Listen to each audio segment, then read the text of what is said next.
Hello hello. हाँ friends, हाँ friends, तो मैं आपको दो पॉइंट्स बताता हूँ। सुबह मैंने एक वीडियो बनाया था, दोपहर में मैंने एक वीडियो बनाया था विंडोज़ का मोशन में फर्स्ट ईयर में मैं स्टार्ट कर चुका हूँ। अब मैं देखिए सेकेंड ईयर का आपको दो पॉइंट्स और मैं बता रहा हूँ। Electric field and electric dipole, ये चैप्टर में आपको पढ़ा रहा था। मैंने 5-6 पॉइंट्स मैं बता चुका हूँ। अब मैं दो पॉइंट और बताऊंगा और फिर संभवतः एक और दो वीडियोस और बनेंगे और आपका ये चैप्टर जो है ये खत्म हो जाएगा, ठीक है ना। उसके बाद मैं आपको नेक्स्ट इलेक्ट्रिक पोटेंशियल टेकअप करूंगा और जब चारों चैप्टर्स मैं पढ़ा दूंगा इलेक्ट्रोस्टैटिक्स के, उसके बाद मैं जेई और उसका नीट का वीडियो बना के भेजूंगा, ठीक है ना। हाँ, अभी मेरे पास एक फ़ोन आया था, वो लड़का कह रहा था कि सर आप जो कॉन्सेप्ट बता रहे हैं वो बोर्ड के हैं कि आईटी के हैं, नीट के हैं। तो मैं इसको पहले के वीडियोज़ में क्लियर कर चुका हूँ कि मेरी वीडियोस को लाइन बाय लाइन देखिए, उसमें क्लियर कर चुका हूँ कि कॉन्सेप्ट्स एक ही होते हैं, बेसिक्स एक ही होते हैं। हाँ, न्यूमेरिकल सी ब्रेविटी बढ़ जाती है, ठीक है ना। तो बेसिक्स वही है, वो प्लेलिस्ट में ऐड हो गया है। मेरे स्टूडेंट ने ऐड किया था, मैं थोड़ा सा उसको ज़्यादा ऑपरेट करना जानता नहीं, तो उसमें हो गया। तो अब कोई बात नहीं, मैं अभी स्टार्ट करने जा रहा हूँ। दो पॉइंट्स मैं बताऊँगा आपको, एक तो इलेक्ट्रिकल डाइपोल और electrical dipole moment, electrical dipole axis और electric field intensity because of electrical dipole at broad side on और एंड ऑन पोजीशन। ये इतनी बातें मैं बताने जा रहा हूँ, गौर से देखिए। सबसे पहले तो आप ये देखिए कि मैं इतनी बात बताऊंगा, केवल इतनी बातों पर फोकस करिए। इस 10 मिनट में केवल यही 2-3 बातों पर फोकस करिए। सॉरी, पहली बात आपकी है इलेक्ट्रिकल डाइपोल मोमेंट और इलेक्ट्रिकल डाइपोल एक्सिस। इससे आप क्या समझते हैं, केवल ये 3 बातों को देखिए। फर्स्ट पॉइंट आपको जो मैं बता रहा हूँ, इलेक्ट्रिकल डाइपोल से आप क्या समझते हैं, इलेक्ट्रिकल डाइपोल मोमेंट से आप क्या समझते हैं, इलेक्ट्रिकल डाइपोल एक्सिस से आप क्या समझते हैं, और बोर्ड लेवल पर इस पार्ट से कितने क्वेश्चंस बन सकते हैं, उतनी बात मैं आपको 2-3 मिनट में डिस्कस कर रहा हूँ। सबसे पहले देखिए, जब इक्वल और opposite charges, dipole is an arrangement in which equal and opposite charges are kept at a small distance apart. Dipole एक अरेंजमेंट है जिसमें इक्वल और अपोजिट चार्ज एक स्मॉल डिस्टेंस अपार्ट पे रखे जाते हैं, उसी को हम इलेक्ट्रिकल डाइपोल कहते हैं। Electrical dipole is an arrangement in which two equal and opposite charges are kept at a small distance apart. तो मान लीजिए ये चार्ज है प्लस क्यू और ये चार्ज है माइनस क्यू, ये दोनों स्मॉल डिस्टेंस अपार्ट पे रखे हैं। इस डिस्टेंस को बाय कन्वेंशन हम 2L कहते हैं। इस डिस्टेंस को जो दोनों चार्जेस के बीच होता है, इसको बाय कन्वेंशन 2L कहते हैं। सेंटर से L इधर और सेंटर से L इधर, इसी अरेंजमेंट को हम इलेक्ट्रिक डाइपोल कहते हैं। इलेक्ट्रिक डाइपोल को बढ़िया से समझ लीजिए, एक अरेंजमेंट जिसमें दो इक्वल और opposite charge small distance apart पे रखे गए हों, उसको हम इलेक्ट्रिकल डाइपोल कहते हैं। इस स्मॉल डिस्टेंस को हम 2L से रिप्रेजेंट करते हैं बाय कन्वेंशन। सेंटर से L दूरी पे प्लस क्यू चार्ज और सेंटर से L दूरी पे माइनस क्यू चार्ज है। यही आपका इलेक्ट्रिकल डाइपोल है। अब आप डाइपोल समझ गए होंगे। अब मैं आपको दो और डिफाइनिंग फीचर्स बता रहा हूँ, वो है इलेक्ट्रिकल डाइपोल मोमेंट और इलेक्ट्रिकल डाइपोल एक्सिस। तो देखिए, इलेक्ट्रिकल डाइपोल एक्सिस वो इमेजिनरी लाइन है जो दोनों चार्जेस को ज्वाइन करती है। दोनों चार्जेस को ज्वाइन करने वाली जो इमेजिनरी लाइन है, उसी को हम इलेक्ट्रिकल डाइपोल एक्सिस कहते हैं। जैसे मान लीजिए ये प्लस क्यू और माइनस क्यू चार्ज है, दोनों को ज्वाइन करने वाली ये लाइन है, प्लस इंफिनिटी से माइनस इंफिनिटी तक एक्सटेंडेड है। इसी को हम इलेक्ट्रिकल डाइपोल एक्सिस कहते हैं। इसी को हम इलेक्ट्रिकल डाइपोल एक्सिस कहते हैं। ये एक वेक्टर क्वांटिटी होती है, इसका डायरेक्शन भी होता है। ऐसा नहीं है कि ये डायरेक्शन इलेक्ट्रिकल डाइपोल एक्सिस का है, ये डायरेक्शन इलेक्ट्रिकल डाइपोल एक्सिस का है। पहली बात आप ये समझिए कि इलेक्ट्रिकल डाइपोल एक्सिस को कहते क्या है। इलेक्ट्रिकल डाइपोल एक्सिस इन दोनों चार्जेस को ज्वाइन करने वाली लाइन जो प्लस इंफिनिटी से माइनस इंफिनिटी की ओर इमेजिनरी लाइन जाती है, उसी को इलेक्ट्रिकल डाइपोल एक्सिस कहते हैं। ये एक वेक्टर क्वांटिटी होती है। वेक्टर क्वांटिटी आपको क्लियर ही होगा। इसका डायरेक्शन नेगेटिव से पॉजिटिव की ओर होता है। इसका डायरेक्शन किधर होता है, नेगेटिव से पॉजिटिव चार्ज की ओर। तो अब आपको दो बातें क्लियर हो गई, इलेक्ट्रिकल डाइपोल मोमेंट क्या होता है, इलेक्ट्रिकल डाइपोल एक्सिस क्या होता है। सॉरी, इलेक्ट्रिकल डाइपोल एक्सिस क्या होता है और इलेक्ट्रिकल डाइपोल क्या होता है। अब तीसरी बात देखिए, electrical dipole moment. Electrical dipole moment को वेक्टर P से रिप्रेजेंट करते हैं। ये एक वेक्टर क्वांटिटी है और इसको डिफाइन किया गया है, product of any of the charges and the small distance between them.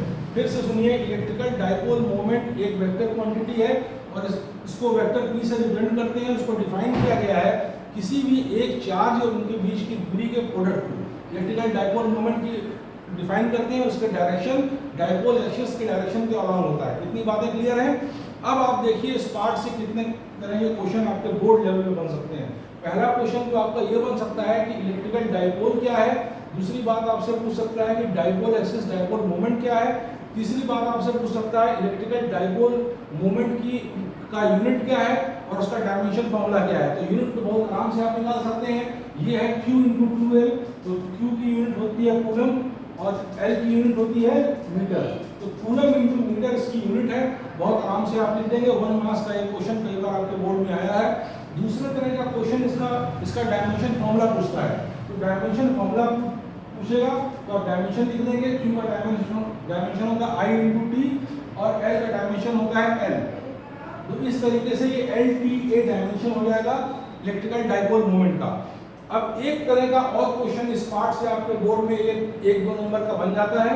वो ये है कि given two charges of 2 microcoulomb each kept at distance of 1 millimetre apart find its electrical dipole moment. तो आप बड़े आराम से फॉर्मूले में पुट करेंगे और आपका ये आंसर आ जाएगा। हर छोटे छोटे 2 पॉइंट्स के पार्ट्स को मैं डिस्कस कर रहा हूँ। तो उस पार्ट से बोर्ड पे किस लेवल के क्वेश्चन बन सकते हैं वो मैं डिस्कस करते जा रहा हूँ, ठीक है ना। और लास्ट में मैं अगर टाइम मिलेगा तो पास्ट 10 इयर्स का वीडियो बना के आपको दिखा दूंगा, ठीक है ना। अब आप नेक्स्ट चीज देखिए, इलेक्ट्रिकल डाइपोल क्लियर है, इलेक्ट्रिकल डाइपोल मोमेंट क्लियर है और इलेक्ट्रिकल डाइपोल एक्सिस क्लियर है। अब आपको मैं नेक्स्ट पॉइंट इस वीडियो को बताने जा रहा हूँ। वो नेक्स्ट पॉइंट ये है कि electric field intensity because of an electrical dipole at broad side on position end on position. देखिए ब्रॉड साइड ऑन और एंड ऑन से क्या मतलब है ये मैं आपको बताने जा रहा हूँ। ब्रॉड साइड ऑन को कुछ किताबों में परपेंडिकुलर बाइसेक्टर भी कहते हैं और एंड ऑन को एक्सियल पोजीशन भी कहते हैं। इससे क्या मतलब है केवल इतना मैं इस वीडियो में समझा दूंगा और कल के वीडियो में दोनों बातें डिराइव करके मैं आपको दिखा दूंगा, ठीक है ना। और उसमें बनने वाले कितने क्वेश्चन है ये भी समझा दूंगा। तो पहली बात तो आप ये देखिए इससे मतलब क्या है। देखिए आपके सिलेबस में है electrical field intensity because of an electrical dipole at broad side on position और perpendicular bisector. Broad side on और परपेंडिकुलर बाइसेक्टर एक ही बात है। कुछ किताबों में ब्रॉड साइड ऑन दिया जाता है, कुछ किताबों में परपेंडिकुलर बाइसेक्टर। इसका मतलब क्या है पहले समझिए। जैसे मान लीजिए ये इलेक्ट्रिकल डाइपोल है, ये आपका नेगेटिव चार्ज है, ये आपका पॉजिटिव चार्ज है। इसके परपेंडिकुलर बाइसेक्टर पे मान लीजिए ये इलेक्ट्रिकल डाइपोल है, ये नेगेटिव चार्ज है, पॉजिटिव चार्ज है। इसके परपेंडिकुलर बाइसेक्टर पे किसी पॉइंट पे इलेक्ट्रिक फील्ड इंटेंसिटी क्या होगी ये इसको डिराइव करके हम बताएंगे। इस पे क्वेश्चंस आते हैं और जो डेरिवेशन हमको प्राप्त होता है उस पर फॉर्मूला बेस्ड क्वेश्चंस भी आते हैं। तो वो आज की वीडियो में शायद मैं ना कर पाऊँ, मैं कल टाइम मिलेगा तो मैं कर दूंगा। तो अब आप देखिए सबसे पहले आप देखिए कि आपके सिलेबस में क्या है, उसका मतलब क्या है। आपके सिलेबस में electric field intensity because of electrical dipole at broad side on position और परपेंडिकुलर बाइसेक्टर। तो परपेंडिकुलर बाइसेक्टर ये लाइन है, इसके इसी पॉइंट पे इलेक्ट्रिक फील्ड इंटेंसिटी क्या होगी ये इसका डेरिवेशन। और दूसरी बात आपके सिलेबस में है electric field intensity because of an electrical dipole eight N axial position.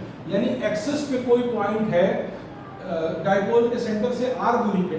Dipole की एक्सिस पे, एक्सिस का क्या मतलब होता है आप समझ चुके हैं। तो डाइपोल की एक्सिस पे उसके सेंटर से r दूरी पे कोई पॉइंट है, तो उस पॉइंट पे electric field intensity because of electrical dipole क्या होगी ये मैं डिराइव करके आपको दिखाऊंगा, ठीक है ना। तो एक डेरिवेशन मैं आज कर ही देता हूँ। तो रुकिए मैं पहला वाला डेरिवेशन ये कर दे रहा हूँ कि electric field intensity because of electrical dipole at perpendicular bisector और ब्रॉड साइड ऑन पोजीशन, इसको मैं डिराइव करके दिखा रहा हूँ। देखिए ये परपेंडिकुलर बाइसेक्टर है इस इलेक्ट्रिकल डाइपोल एक्सिस का, ये इलेक्ट्रिकल डाइपोल एक्सिस है और ये इसके ऊपर परपेंडिकुलर बाइसेक्टर है। तो अब आप देखिए इसका कोई भी आर्बिट्रेरी पॉइंट ए ले लीजिए, कोई भी आर्बिट्रेरी पॉइंट ए ले लीजिए जो इसके सेंटर से r दूरी पे हो, जो इसके सेंटर से r दूरी पे हो।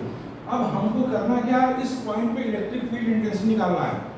तो पहली बात तो आप ये देखिए कि इस पॉइंट पे जो इलेक्ट्रिक फील्ड इंटेंसिटी होगी वो 2 पॉइंट चार्जेस की वजह से होगी, एक ही नेगेटिव पॉइंट चार्ज और एक ही पॉजिटिव पॉइंट चार्ज। फिर से सुनिए, हमको निकालना है इस इलेक्ट्रिकल डाइपोल के परपेंडिकुलर बाइसेक्टर पे किसी पॉइंट पे इलेक्ट्रिक फील्ड इंटेंसिटी।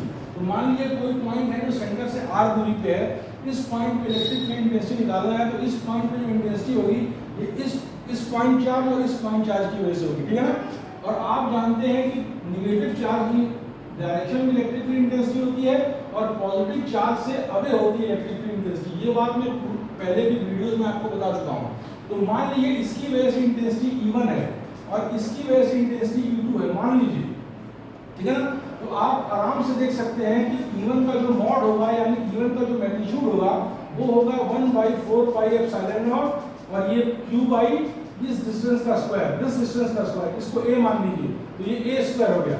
और इसकी वजह से जो इंटेंसिटी E2 होगी, इसका जो मॉड होगा यानी जो मैग्नीट्यूड होगा वो होगा 1/4 pi epsilon not Q by ये डिस्टेंस और ये डिस्टेंस बराबर होगा, क्योंकि ये पॉइंट जो है इस डायपोल की एक्सिस के परपेंडिकुलर बाइसेक्टर पे लाई कर रहा है। तो अगर ये लेंथ A है तो ये भी लेंथ A होगी, तो ये होगी 1/4 pi epsilon not Q by A square. इस तरीके से आप देखते हैं कि इस पॉइंट पे जो इंटेंसिटी होगी, इस पॉइंट पे दो इंटेंसिटी होगी, एक तो पॉजिटिव चार्ज की वजह से जो अवे होगी, एक नेगेटिव चार्ज की वजह से होगी और टुवर्ड्स होगी। तो अब इन दोनों का जो रिजल्टेंट होगा वही इस पॉइंट पे नेट इंटेंसिटी होगी। इतनी बात तो आपको ज्योमेट्री से क्लियर ही है। अब आप देखिए E1 E2 का मैग्नीट्यूड आप देख रहे हैं तो इक्वल आ रहा है, E1 E2 का मैग्नीट्यूड आप जो देख रहे हैं वो इक्वल आ रहा है, लेकिन डायरेक्शन डिफरेंट है। E1 का डायरेक्शन ये है और E2 का डायरेक्शन ये है। तो हम रिजल्टेंट इलेक्ट्रिक फील्ड निकालने जा रहे हैं।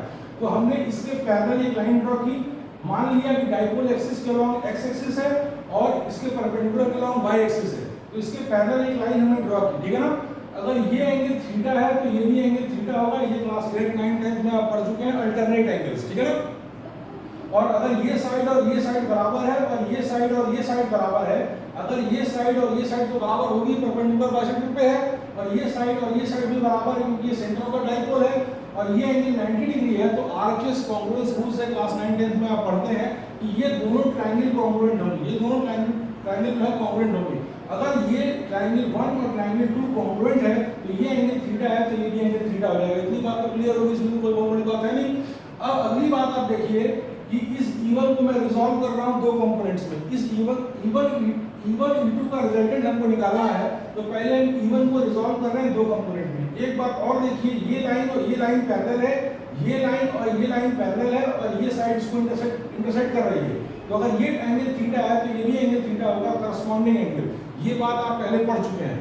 अब मैं वहां पे इंटेंसिटी निकाल रहा हूं, तो देखिए E1 को दो कंपोनेंट में तोड़े, एक इस डायरेक्शन में आएगा E1 cos थीटा और एक इस डायरेक्शन में आ जाएगा E1 sin थीटा। उसी तरीके से जब हम E2 को तोड़ेंगे तो एक इस डायरेक्शन में आ जाएगा E2 cos थीटा और एक इस डायरेक्शन में आ जाएगा E2 sin थीटा। यहाँ से हम देख चुके हैं कि E1 और E2 का डायरेक्शन भले अपोजिट हो, दोनों सेपरेट वेक्टर भले हैं, लेकिन दोनों का मैग्नीट्यूड सेम है। तो मैग्नीट्यूड सेम है तो E1 sin थीटा और E2 sin थीटा अपने आप को कैंसिल कर देगी। तो इतना पक्का है कि इस पॉइंट पे y डायरेक्शन में कोई भी इलेक्ट्रिक फील्ड नहीं होगी। ये बात क्लियर हो गई, ये बात एकदम साफ हो गई। अब जो भी इलेक्ट्रिक फील्ड है वो इस डायरेक्शन से मतलब है anti parallel to the dipole axis. मैंने आपको पहले ही बताया कि डायपोल एक्सिस का डायरेक्शन नेगेटिव से पॉजिटिव चार्ज की होता है। ये डायरेक्शन है डायपोल एक्सिस का और इस पॉइंट पे जो इलेक्ट्रिक फील्ड है उसका नेट डायरेक्शन जो आ रहा है वो anti parallel to the dipole axis आ रहा है। ये बात आप साफ साफ देख रहे हैं। अब मैं नेट फील्ड वहां पे निकाल रहा हूं। नेट फील्ड क्या होगी? ई नेट जो होगी वो होगी E1 cos theta plus E2 cos theta, ठीक है ना। और E1 और E2 का मैग्नीट्यूड बराबर है, तो दोनों का मैग्नीट्यूड बराबर, दोनों को E मान लीजिए, दोनों को E मान लेंगे तो यहाँ हो जाएगा ट्वाइस E cos थीटा। अब cos थीटा की वैल्यू इस ट्रायंगल से पुट कर दीजिए, cos थीटा की वैल्यू इस ट्रायंगल से पुट कर दीजिए। तो ट्रायंगल से पुट करेंगे तो cos थीटा की वैल्यू आएगी L/A। क्या आएगी? L/A। और इसको जब फर्दर सॉल्व करेंगे, इस बात को जब फर्दर सॉल्व करेंगे तो ये E की वैल्यू पुट करेंगे 1/4 pi epsilon not Q by A square और ये L/A। तो अब इसको और जब आप सॉल्व करेंगे तो इसकी वैल्यू आ जाएगी, मैं इसको यहाँ पे ऐसे ला रहा हूँ, देखिए इस पार्ट को यहाँ ला रहा हूँ। तो E नेट की वैल्यू जो आपके सामने आ जाएगी वो आ जाएगी 1/2 पाई एप्सिलॉन नॉट और वहाँ आ जाएगा QL/AQ। आप देख रहे हैं बहुत सिंपल है, कोई खास उसमें है हल्की फुल्की मैथमेटिक्स है, बहुत सिंपल लेवल की 9 10 लेवल की। तो आप ध्यान से देखिए, उसके बाद आप 2 से मल्टीप्लाई करिए ऊपर नीचे, तो यहाँ आ जाएगा 4, यहाँ आ जाएगा 2। और मैंने आपको पहले ही डिफाइन कर दिया है अभी 2 मिनट पहले कि Q into twice L dipole moment होता है। तो यहाँ पर Q इंटू ट्वाइस एल की जगह आप डायपोल मोमेंट कर देंगे, dipole moment bye 4 pi epsilon not AQ। ये नेट इलेक्ट्रिक फील्ड होगी, ये नेट इलेक्ट्रिक फील्ड होगी डायपोल के परपेंडिकुलर बाइसेक्टर पे किसी पॉइंट पे। ये नेट इलेक्ट्रिक फील्ड होगी डायपोल के परपेंडिकुलर बाइसेक्टर पे किसी पॉइंट पे। तो मैं फिर से सुनिए, मैंने आपको एक डेरिवेशन तो अभी बता दिया और दूसरा डेरिवेशन मैं आपको कल के वीडियो में बताऊंगा, क्योंकि वीडियो बहुत लंबा हो जाएगा, ठीक है ना। तो मैं आपको ये बता रहा हूँ कि मैंने आपको समझाया electric field intensity because of electrical dipole at a perpendicular bisector. एक डाइपोल है, उसके परपेंडिकुलर बाइसेक्टर पे किसी पॉइंट पे जो सेंटर से r दूरी पे है, मैं इलेक्ट्रिक फील्ड इंटेंसिटी निकाल रहा हूँ। तो मैंने बताया कि इस पॉइंट पे मान लिए आर्बिट्रेरी पॉइंट ये है, एक पॉइंट है जो सेंटर से r दूरी पे है परपेंडिकुलर बाइसेक्टर पे, तो इस पॉइंट पे इंटेंसिटी इस चार्ज की वजह से होगी, इस चार्ज की वजह से होगी, इस चार्ज की वजह से इंटेंसिटी आउटवर्ड होगी और इस चार्ज की वजह से इंटेंसिटी इनवर्ड होगी। फिर मैंने दोनों का हॉरिजॉन्टल और वर्टिकल कंपोनेंट में दोनों E1 E2 को ब्रेक किया और उसके पहले दिखाया कि E1 E2 का मैग्नीट्यूड बराबर होगा भले वेक्टर सेम नहीं है, डायरेक्शन डिफरेंट है। तो अब देखिए E1 sin theta E2 sin theta आपस में कैंसिल आउट हो जाएंगे, तो जो भी इंटेंसिटी इस पॉइंट पे होगी वो इस डायरेक्शन में होगी, यानी anti parallel to dipole axis. Dipole axis का डायरेक्शन आपको 5 मिनट पहले मैं क्लियर कर चुका हूं। तो अब जब मैंने इसको सॉल्व किया तो E नेट आया E1 cos theta plus E2 cos theta twice E cos theta twice E cos theta की वैल्यू इस ट्रायंगल से हमने पुट कर दिया L/A आ गई, और इसको फर्दर सॉल्व किया तो E नेट की वैल्यू 1/4πε0 P/a³ आ गई। अब a³ ये है, एक P/a³ आ गई, ठीक है ना। ये आपकी electric field intensity at this point है, ठीक है ना। इस पार्ट से कितने तरह के क्वेश्चन बन सकते हैं बोर्ड में, मैं आपको समझा दे रहा हूँ। 2 तरह के क्वेश्चन बन सकते हैं। Derive an expression for the electric field intensity because of an electrical dipole at a perpendicular bisector और broad side on position 2 marks या 3 मार्क्स। तो यही एक्सप्रेशन आप डिराइव कर लेंगे, 3 में 3 आपको मिल जाएगा, ठीक है ना। और जो बातें मैंने ऑलरेडी कही है उसको थोड़ा ब्रैकेट में लिख देंगे तो कोई नंबर नहीं काट पाएगा। अच्छा, अब दूसरी बात, आपको दूसरे तरह क्वेश्चन बन सकता है। Given electrical dipole with one of the charges at 2 microcoulomb and the distance between the charges at as 1 millimetre. तो इससे क्या होगा कि आपको डाइपोल मोमेंट निकल जाएगा। फिर कहेगा find the intensity of electric field because of this electrical dipole at a perpendicular bisector at a point on the perpendicular bisector which is at a distance of r बराबर 1 metre from the centre. तो आप सीधे फॉर्मूले में value put करेंगे, 2-3 marks का ये numerical आपका फट से लग जाएगा। बात समझ में आ गई।